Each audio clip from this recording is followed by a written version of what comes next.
అది కుదరలేదు. ఏదో ఫస్ట్ నీకే వచ్చినట్లుగా నువ్వే అనుకున్నట్టుగా ఏం అక్కర్లేదు బాబు, కానీ తిరు బాబు. సరే, anyway that is blockbuster thought. అది మూవీ మొగల్ అది కాదు, కానీ ప్రొడ్యూసర్ అడగాలి ఇట్లాగా.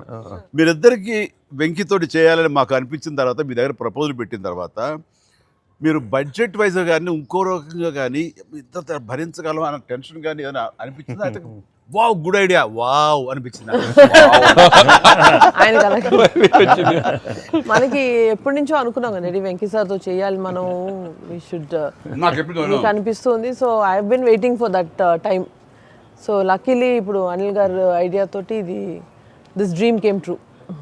అది డెఫినెట్గా ఇంకా ప్రొఫెషనల్ ఇది లేదు కాబట్టి, కానీ బాగా రాడు తేలిన సాహు ఏమో చెప్పాలి ఈ విషయం. లేదు సార్, ఎప్పుడైతే అసలు ఇద్దరు కలిసి సినిమా చేయడం అనేది అది డ్రీమ్లో కూడా రాదు సార్. ఒక పెద్ద హీరోతో చేయడం అనేది ఎవరైనా ట్రై చేస్తారు, అవుతుంది, కానీ ఇద్దరు పెద్ద హీరోలతో కలిపేది అనేది మన డ్రీమ్ కూడా రాదు. అది నాకైతే అసలు ఆ ఇద్దరు ఉన్నారనగా నాకు ఇంకేం అర్థం కాలేదు. కొన్ని రోజులు అయితే నేను అనిల్ని పిచ్చెక్కిచ్చేసాను. ఒక్కోసారి ఆ సబ్జెక్టు ఇది అనుకుని ఫ్రీ చేయగానే ఆ సబ్జెక్టుకి అప్పటి నుంచే సక్సెస్ కళలు కనపడుతుంటాయేమో అనిపిస్తుంది నాకు. ఈ సినిమా ముఖ్యంగా ఇది నువ్వు అనుకున్న దగ్గర నుంచి నయనతార ఉంటే బాగుంటుంది, ఆ ఫ్రెండ్ క్యారెక్టర్గా వెంకటేష్ గారు ఉంటే బాగుంటుంది అనుకున్నది, ఒక చిన్నోడు బుడ్డోడు క్యారెక్టర్ వాడు, కానీ ప్రతిదీ సక్సెస్ తాలూకా అవన్నీ కూడా ఆటోమేటిక్గా జరిగిపోయింది. ఇది డెస్టిన్ టు హ్యాపీ అనిపిస్తుంది. ఎందుకంటే నయనతార మనం అడిగిన తక్కువ టైం అంత డేట్లు ఇస్తే మనం ఊహించలేదు.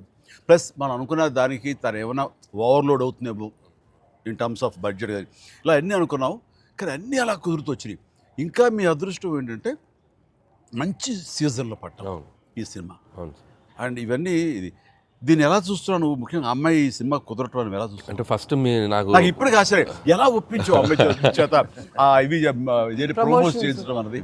అంటే ఫస్ట్ చాలామంది ఆప్షన్స్ అనుకున్నప్పుడు సార్ నాకు మైండ్లో కొడతా ఉంది, మీకు వేలు చూపించి వార్నింగ్లు ఇవ్వటాలు, మీ ముందు అలా అసలు మీరు అమ్మాయిని చూసి కొద్దిగా అలా బెరుకుగా ఉండటాలు, ఆ కట్అవుట్ ఎవరో ఒక పెద్ద కట్అవుట్ లేకపోతే ఇది వర్కౌట్ కాదు, టోటల్ సినిమా అంతా మిస్ఫైర్ అయ్యే అవకాశం ఉంది, ఎవరిని పెట్టినా కూడా అసలు ఆర్టిఫిషియల్గా ఉంటుంది అని నయనతారగానే ముందు సాహు గారికి థ్యాంక్స్ చెప్పాలి సార్. ఎందుకంటే ఆ ఛానల్ని ఎక్కువసేపు కదిపి ఇది చేశారు. తర్వాత సుస్మిత గారు అటు నుంచి నరుక్కొచ్చారు.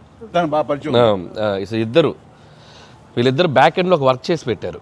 చేసి పెట్టాక నాకు ఫోన్లోకి టచ్లోకి వచ్చింది అమ్మాయి. కథ చెప్పాక ఫస్ట్ కథ బాగా ఎగ్జైట్ అయింది సార్. కథ బాగా ఎగ్జైట్ అయింది. ఎగ్జైట్ అయ్యాక చిన్న టెక్నికాలిటీస్ ఇష్యూస్ జరుగుతున్నాయి. ఇంకా అమ్మాయి కష్టమేలేమో అనే స్థితికి వచ్చింది.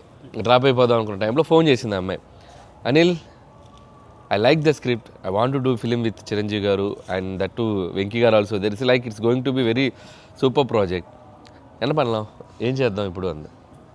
ఇది టెక్నికాలిటీస్ కొద్దిగా సెట్ అవ్వట్లేదే అంది. ఒక ఆప్షన్ ఉందండి, నువ్వేం చేస్తావు ఇప్పుడు నేను నో చెప్తే అంది.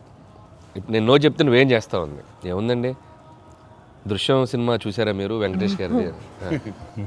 ఆ సినిమా చూసి పడుకుంటాను, నేను నయనతారకి కథ చెప్పలేదు, నేను నయనతారని కలవలేదు, అసలు ఆ పలానా డేట్ రోజు నేను నయనతారతో ఫోనే మాట్లాడలేదు అని చెప్పి పడుకునేది. కళ